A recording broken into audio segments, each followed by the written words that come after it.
This time on Woody's Garage. That blue bike is giving you the blue balls. Okay, I'm trying to make this case look a little better. That was JB Weld or something, some kind of epoxy all over. I'm going to try to smooth it out, and I have to fix that eyelet there. It looks like one of those maybe. So we're just going to sand it out and then do the JB Weld. I'm going to do this in multiple coats, I think. I have it in the vise here. This has a backing plate to hold this screw in here. Then we'll just blob some over here. We'll put some grease on this so it's non-stick, hopefully, and try to bridge it first off, I guess. Yeah, I'll need some more to build it up a little bit on top. You blob it on there, then you spit on your finger and smooth it out. And I'm trying to clean that part up a little bit too.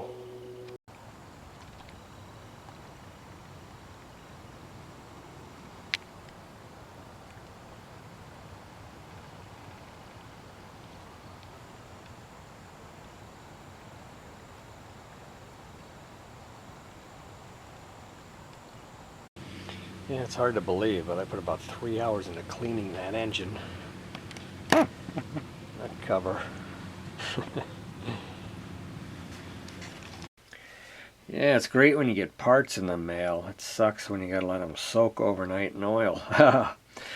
Anyway, got the clutch plates. They appear a lot thicker than the ones I pulled out, so we'll see how that goes. Okay, here we are the next day. They've soaked overnight. If you look at them, they even look like they're too damn thick. Or is that how thick they're supposed to look? Because I swear the specs... Look at that one. That one was to specs unless I'm, using my calipers wrong. I don't know. We got to see if this thing will go back together. My guess is it's going to be a fight to get those things in there. But I hope they get in there. Looks like it's going together pretty darn well. Got a block here. Got a block back here. Not getting in the way of anything. Let's release it and see what it looks like. Yeah, I think this should be pushed right against that so that this one comes over this, so put it back in the vise and straighten that out. Well, my bad luck continues. New plates are in there, trying to tighten it up with a torque wrench, and it's spinning like it was before. It won't hold tight as a single unit, despite the new plates. I tried putting it in gear with a chain around the sprocket and this old piece of toothbrush wedged in there so it wouldn't destroy the case. And it's still, I just get to a point and it just won't tighten anymore, it just spins. There's friction there, but it spins. I'd almost say the heck with it and just tap down one of these safety tab things, but none of them line up, so. Yeah, I had out my Harbor Freight torque wrench in my old school job too, and the old school one I was getting up above 40, maybe close to 50 before it would start to slip. So it might be okay. What I just thought of was take this off, move the lock washer into a different position, and hope for the best. Try it again. I don't know. In the meantime, I got to add more JB Weld to the case over here, which I should have already done, but I haven't done it, so we'll do that. Yeah, hopefully that'll fill it. Yeah, of course, the most smashed up looking one. Looks like it'll go. I just took my impact. It's got a, who knows what milliamp. Doesn't say, so it's probably like 1 milliamp, which has no power. It made it as tight as it could go, and now I'm going to move over the tab, and I guess we've just have to try it. I got to put on those stupid damper springs too. God, those are a pain in the neck. Okay, we got the engine back in the frame. I couldn't hold on to it well enough to get this tight, or at least that's what I'm thinking. I kind of gave up and knocked over one tab, but I'm going to undo that. And then I'm going to see if... Oh, God, I just hit my head on the handlebar. Nice. Good way to start. If I can get this spanner, we'll hold a couple of these holes here so that I can tighten it. It's, I mean, it's like get these nubs in there. I mean, then they'll just slip right out. So this might not be the answer. I might take these out and put nuts and bolts in them, might help. But we'll see how that goes. So this spanner will hold it like that, but I'll tell you, with a bit of an extension on either one of these, which you need because of the depth of that thing, it keeps slipping off. I mean, it's fucking scary. But I've gotten it to the point that it's up to the next tab. And when I was measuring before with the old school torque wrench, I was getting it up to about 40. So, you know, fuck it. I think it's close enough. What the hell? What's the difference? I'm going to tap over that tab, and I think we're going to assemble it. I modified this thing a little bit. I put nuts and bolts through. And I'll tell you, with these tools, I could not get it any tighter than that. And it felt like, you know, something's not going to be good here. Something's going to break or snap or something. So I said, fine. I got it back to that tab again. I actually went beyond it, but like I'm not getting any place close to any other tab. So, yeah, this is it. I guess I got to put on these dreadful damper springs. They're a lot of fun. Okay, the best way I've found to get these damper springs in is to get them in the hole there, then take a dowel like this and push on it with your hand over it so the thing doesn't go flying. I did lose one. I was lucky I had an extra one from a CT90 clutch. It's apparently the same. Feels the same. And I'm definitely not going to video this because I'll be fucking pissing and moaning through the whole thing. I got those in. I mean, basically, so I'm pushing down on the spring, holding this with my thumb or my finger until I can just get it over that tab. It seems to be the easiest way, but yeah, they fly and everything else. It's a pain in the neck. I got the tab knocked over too. So, I have to think about what's next. I think probably get ready for the side cover. I hope. Yeah, centerpiece is in here. That screw is obviously wanked, but I think we got it tight enough. I shot air through the bearing to get that clean, so that should be good.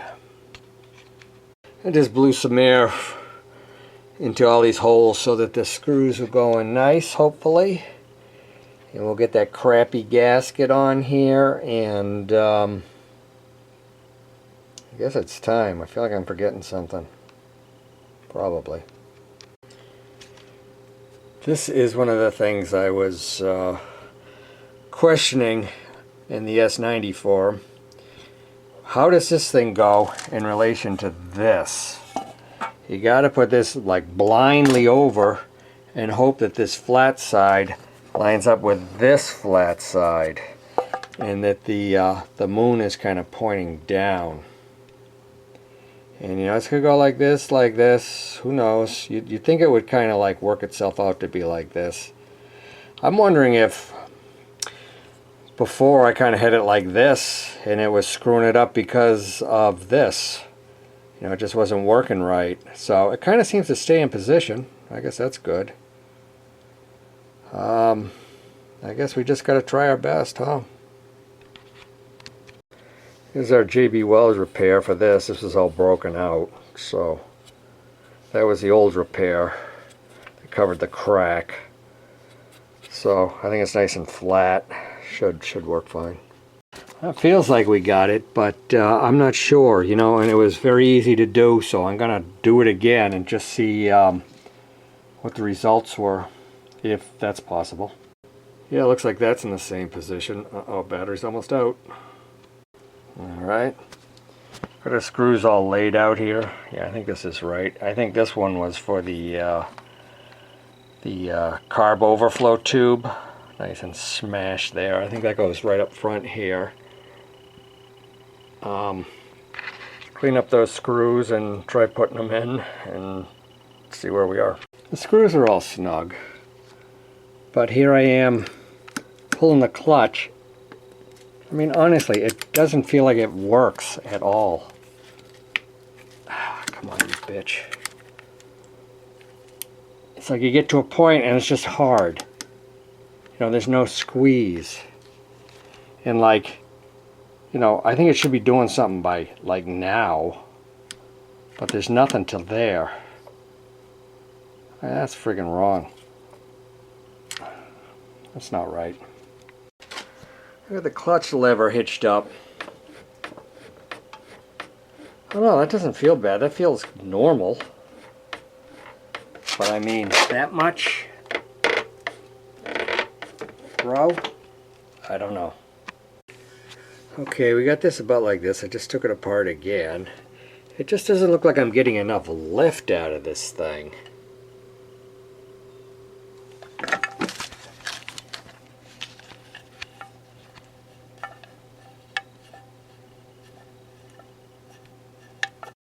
Okay, no screws in the case at all. And look at how far I have to go with the arm until it starts to catch. Yeah, the case isn't tight, but it's pretty tight. And look at that. It should be engaging before that, I would think. I just looked at my other CL90, and basically, with the clutch at rest before it engages, I got more than 2 fingers worth of cable here. This is like, you know, 1 finger and then a little bit. It's just something like, it's just not right. Okay, what am I doing now? The one on the left. This one is the one that was in there with the new plates and stuff. This is another clutch that I have. The difference being is that the center plate here, this drive, I wish I could remember the names of these things, is the splines are wrong. So I'm going to take the one from this, you can actually see how much bigger it is, and put it into this clutch and see what the hell happens. I don't care what anything looks like. I'm not even going to clean anything up unless I see something terrible. And that's the deal. Alright, these the newer clutch plates, the stack is a little bit thicker than the older one, but not by much. Well, the other second clutch is on the bike right now. I made this tool. This will hold the clutch while I torque it down, utilizing those 2 holes. Okay, you can see this setup. Here's a tool I just made. The screws going into the holes over here. And then I can get the torque wrench in here. Unfortunately, it needs an extension on it, which makes it kind of wanky. But I just set it to 50. I said, fine. The one manual says, I think, 38 to 45. The other one says, like, 58 to 65. So I'm going to go someplace in the middle. That's all there is to it. And,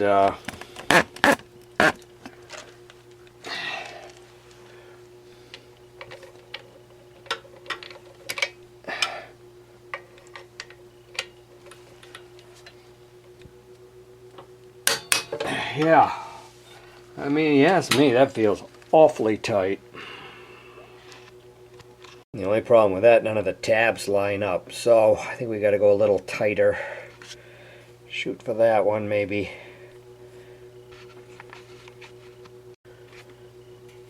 Yeah, I think it's good. I think that's better.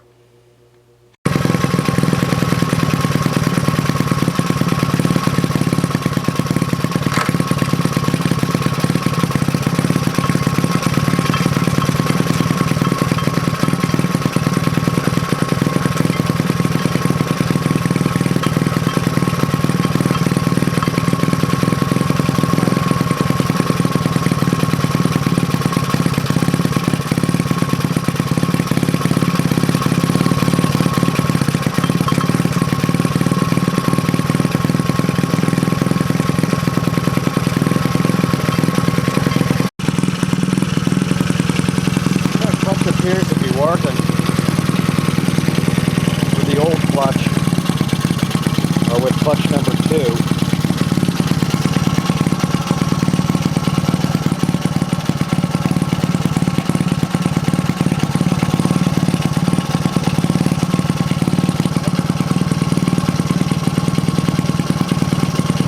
Battery in it and ride it.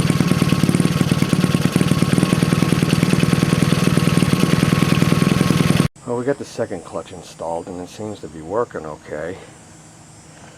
So I got a battery stuffed in there, which works. Hitched up to leads. We got the gas tank secured to the bike, and we're actually going to see if it'll go on its first run.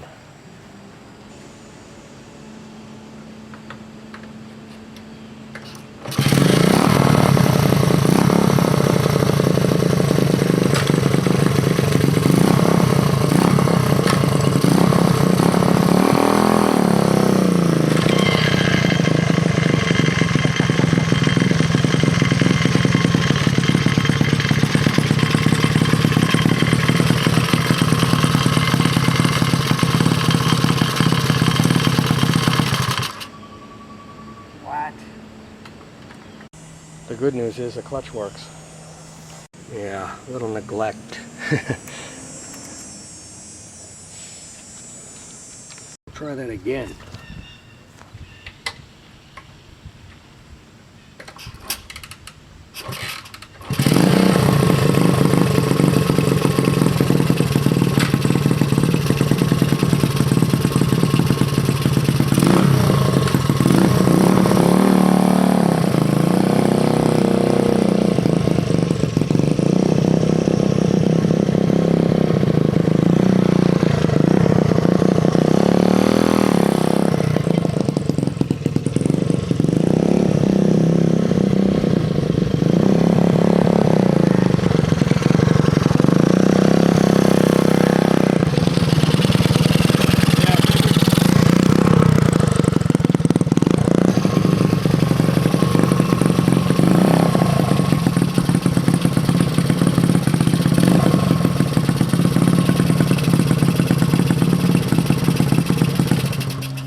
Into second and everything, and neutral.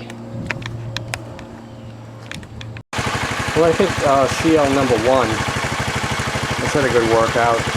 Everything runs great. I'm going to run the gas out of it, and I'm going to give it an oil change and put it away and concentrate on CL2 the rest of the summer. Foot pegs on. We got a battery mounted that'll stay in there with connectors. The gas tank, yeah, that's there. This throttle, I found a better one.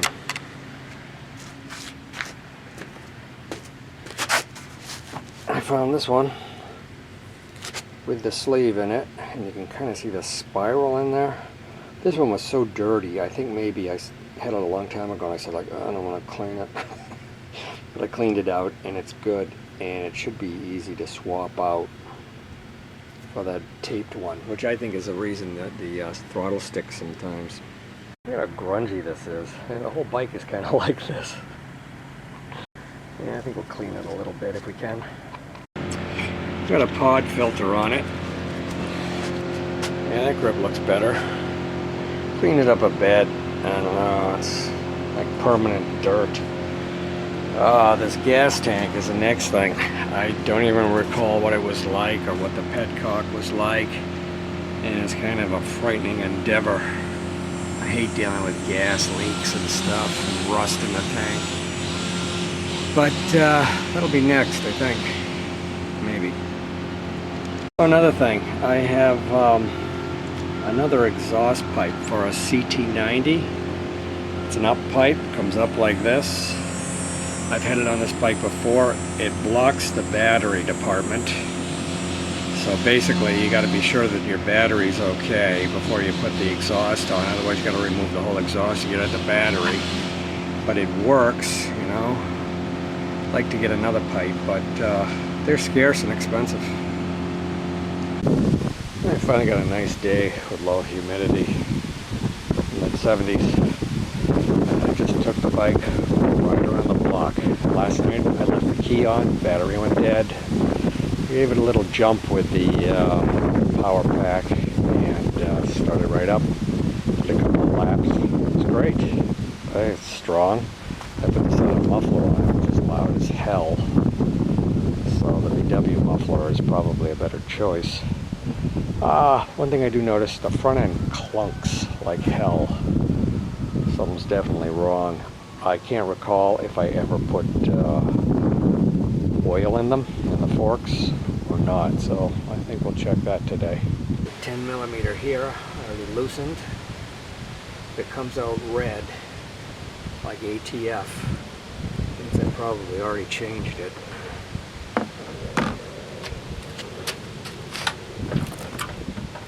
Whoa. Oh, that is terrible looking stuff.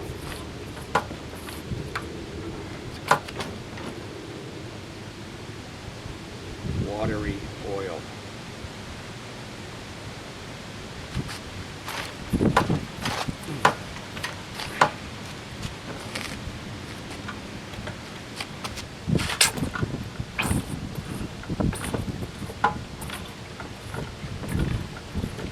Oh baby, oh baby.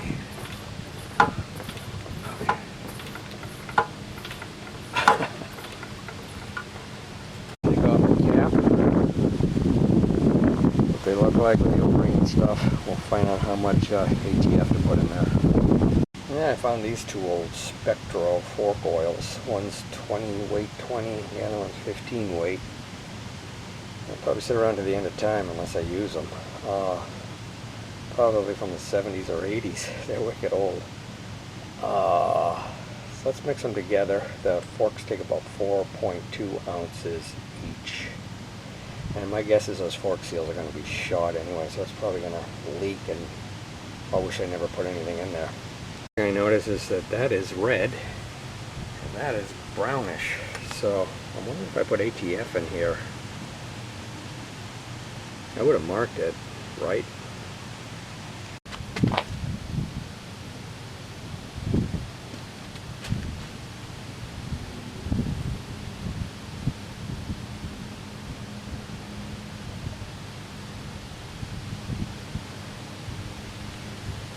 I think you gotta pour it slowly or it backs up.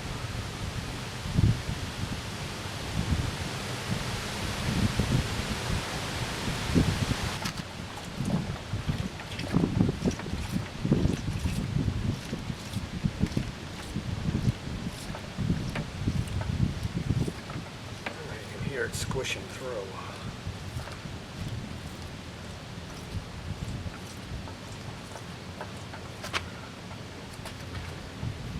No leaks yet out of the seals. Sometimes you put in new fork oil and the seals seal themselves back up because the old stuff is so beat and so thin. It just goes right through the seals. See if it clunks now. Decided to look at the gas tank. Looks like I red coated it, which is like a pour or a cream or any of those products, but I think red coat is the best I've ever found. So that's promising. Do I dare put any gas in it? Yeah, let's. Yeah, almost forgot the connecting tube from the other side of the tank. Goes the air. Petcock seems to work.